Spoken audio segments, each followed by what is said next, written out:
Halo teman-teman, kali ini saya akan mempresentasikan mengenai mata kuliah manajemen SDM.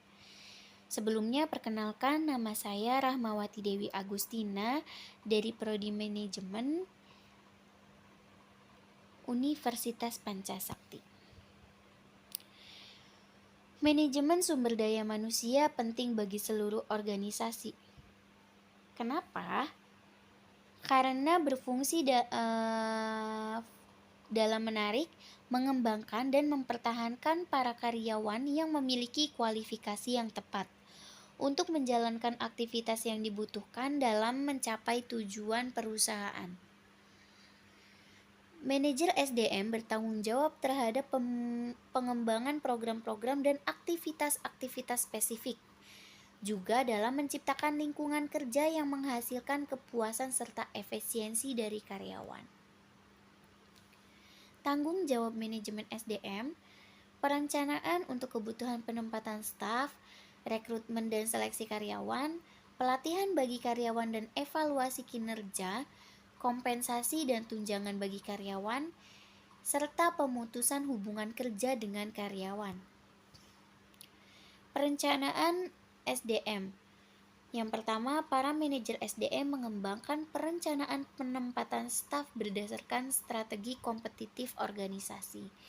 Yang kedua, para manajer SDM bertanggung jawab dalam menyesuaikan tenaga kerja perusahaan untuk memenuhi permintaan perluasan di pasar baru, mengurangi biaya yang mungkin menyebabkan pemutu dan hubungan kerja karyawan, atau mengadaptasikan teknologi baru.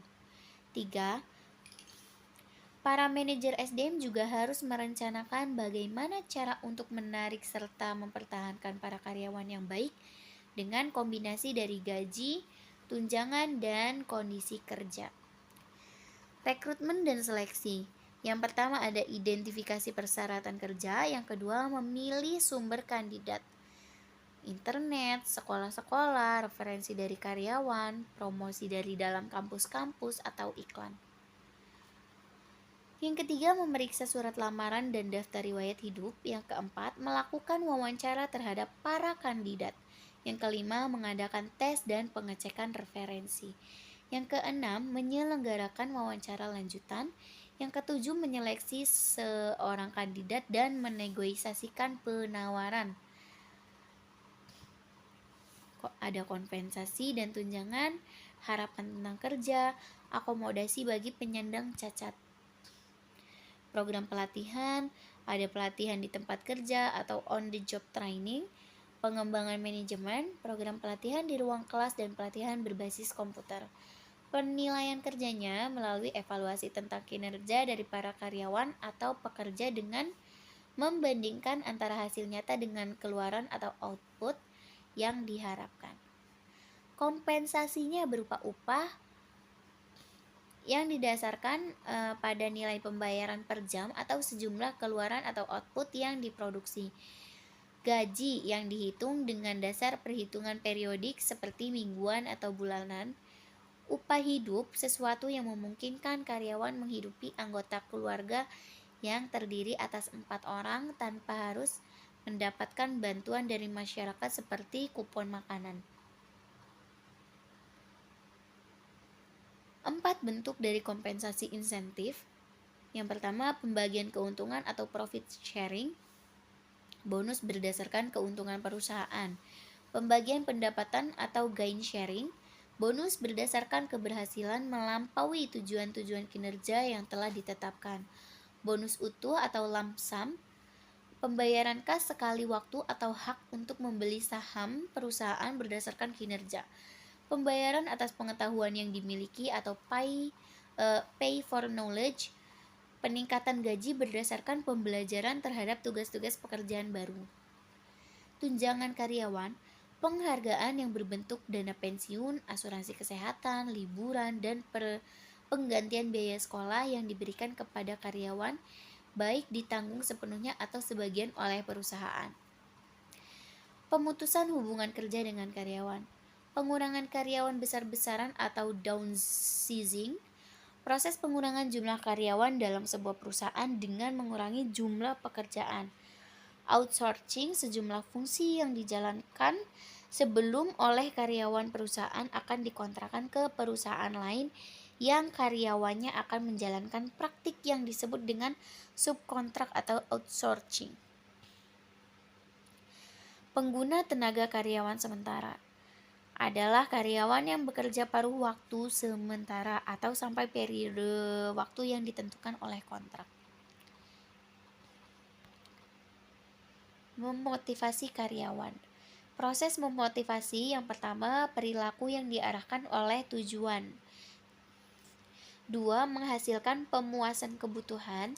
3. Mengarah kepada motivasi. Yang keempat, menghasilkan kebutuhan. Teori hierarki kebutuhan Maslow. Kebutuhan orang-orang bergantung pada apa yang telah dimilikinya.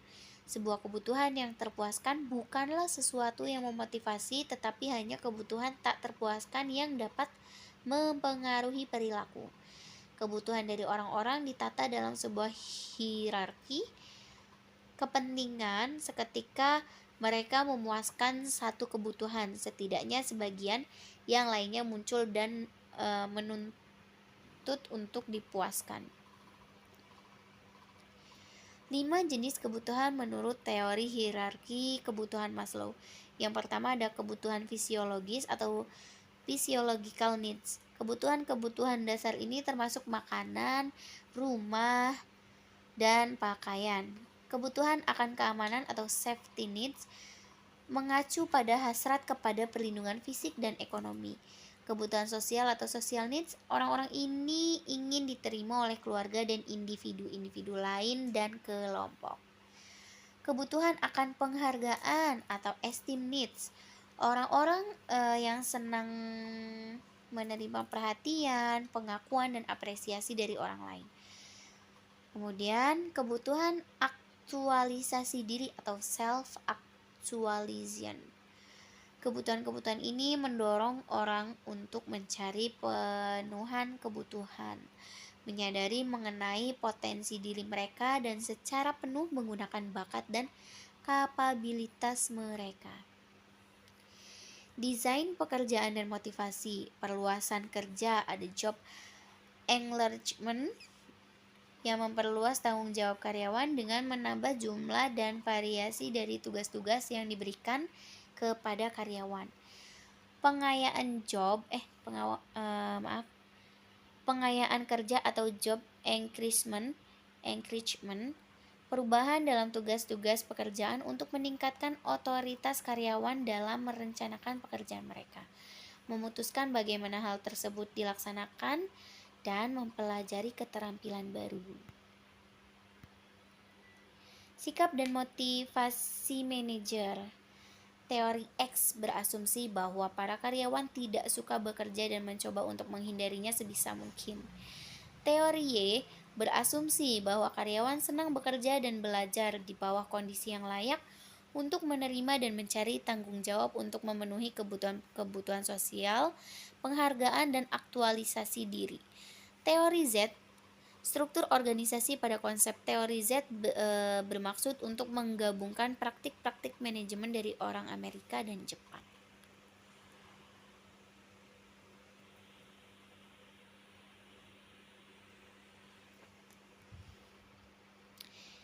Oke, itu saja yang dapat saya sampaikan.